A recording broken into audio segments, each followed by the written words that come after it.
Hola, ¿cómo estás? Esta es nuestra tercera clase de probabilidad y vamos a hacer un par de ejercicios. Entonces, el primer ejercicio dice que la función de probabilidad de una variable aleatoria x está dada por la probabilidad de i igual a c lambda i sobre i factorial, donde lambda es algún valor positivo. Entonces nos piden hallar la probabilidad de que x sea igual a cero y la probabilidad de que x sea mayor a 2. ¿Listo? Entonces, como nos dan ya la función de probabilidad, ¿cierto? Tenemos que la probabilidad, tenemos que la probabilidad de i es igual a c lambda i sobre i factorial, ¿cierto? Por esta razón p de cero va a ser reemplazar la i por cero. Entonces, la probabilidad de que x sea igual a cero va a ser igual a c por lambda a la cero sobre cero factorial. ¿Cuánto es lambda a la cero? 1. 1 por c, c. ¿Y cuánto es cero factorial? Cero. Entonces, si te das cuenta, es solo reemplazar. Así se utilizan las funciones de distribución. Esa es la ventaja. Pero veamos qué quiere decir el siguiente punto. La realidad de que x sea mayor a 2. La probabilidad de x que sea mayor a 2 es que tenga todos los valores.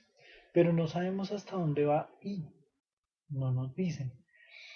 Entonces, nosotros sabemos que esto es lo mismo que uno menos el complemento, ¿cierto? Por propiedades anteriores. ¿Y cuál es el complemento? Que x sea menor a 2, ¿cierto? La probabilidad de que sea mayor a 2 va a ser igual a uno menos la probabilidad de que sea menor a 2. Entonces, esto nos da que esto es 1 menos la probabilidad de x igual a 0 menos la probabilidad de x igual a 1. Y como nos piden que sea estrictamente mayor a 2, pues esto es mayor o igual menos la probabilidad de x igual a 2. ¿Listo? Y entonces ahí tenemos eh, solo, ahora sí, solo reemplazar 1 menos la probabilidad de c, ¿cierto? Porque ya lo habíamos hallado antes. La probabilidad de 1 va a ser c lambda sobre 1 y la otra es la probabilidad de que x sea igual a 2, pues va a ser c lambda al cuadrado sobre 2. Y esta va a ser nuestra probabilidad. Obviamente lo único que nos falta es encontrar el valor de c, el valor de lambda, pero esos son puntuales del ejercicio. Aquí lo importante era ver cómo funciona una función normal. Si yo tengo una función tal, es simplemente reemplazar y además cómo utilizar el complemento, cómo va funcionando a través de la discreción, de la probabilidad discreta. ¿Listo? Bueno, ahora vamos con otro ejemplo. Este segundo ejemplo, entonces, el anterior, todos los ejercicios que has visto acá se han sacado del libro guía de mi primer curso de probabilidad de Sheldon Ross, para que los tengas en cuenta. Listo. Entonces, este segundo ejemplo dice, dos monedas son lanzadas. La primera moneda tiene una probabilidad de caer cara de 0.6 y la segunda tiene una probabilidad de 0.7. Asuma que el resultado, que el resultado es independiente. Entonces, digamos que la variable aleatoria x es el número total de cabezas que se vean. Encuentra la probabilidad de x sea igual a 1. Es decir, la probabilidad de que la primera moneda caiga cara, x1 sea cara y la segunda no, y x2 sello, o que x2 sea cara y x1 sello. ¿Cierto? Listo. Esa es este ejercicio es simple. ¿Por qué? ¿Cuál es la probabilidad de que caiga cara en una?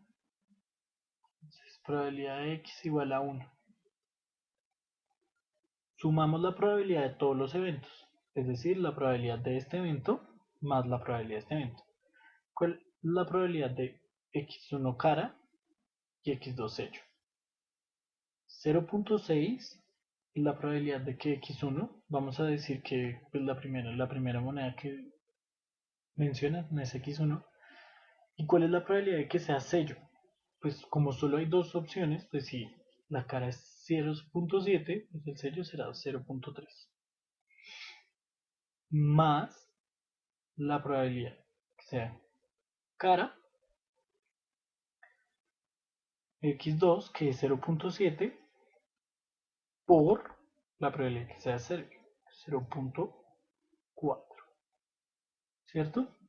Entonces esto nos da igual a 0.18 más 0.28, que es lo mismo que 0.46. Entonces la probabilidad de que sea solo cara, solo una cara, es 0.46. Tenemos también la probabilidad de que sea sello, que no haya caras, o sea que x sea igual a 0 y que x sea igual a 2. ¿Cierto? Listo. Si nos damos cuenta, analicemos. La probabilidad de que x sea igual a 2 va a ser igual a 0.6 por 0.7, que es igual a 0.42. Y la probabilidad de que sea igual a 0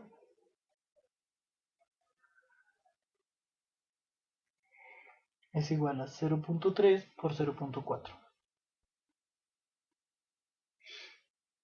¿Cierto? Que es igual a 0.12.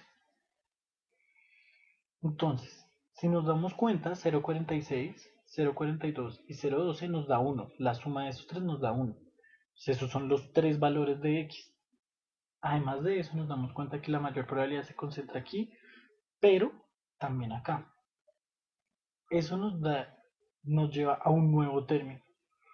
¿Cómo se distribuye? Hay muchas formas de cómo están distribuidas las funciones. Entonces tenemos que cuando x es 0, tenemos 0.12, cuando x es 1, 0.46 y cuando x es 2, 0.42. Si te das cuenta, se distribuye mucho más hacia este lado que hacia este. La primera gráfica que mostramos, que fue la de las monedas que se lanzaban 3 veces, con igual de probabilidad, teníamos que la distribución se concentraba en el centro y no había un desplazamiento. Esto nos lleva a que, además de que hay una función de distribución, hay diferentes formas de distribuirse. Para poder hallar y para poder diferenciar esas distribuciones, encontramos lo que se llaman eh, medidas de tendencia, que son valores que nos dan un acercamiento de hacia dónde tiende o qué significa esa función de distribución. No solo un valor puntual de probabilidad, sino que además nos dice cuál es lo que esperamos, cuál es el valor que más se puede repetir y no solo una probabilidad. ¿Por qué? Porque aquí hallamos cuál es la probabilidad de que x sea igual a 1, 0,46. Pero ¿cuál es el valor esperado de esto? ¿Será que yo puedo esperar que x sea 1?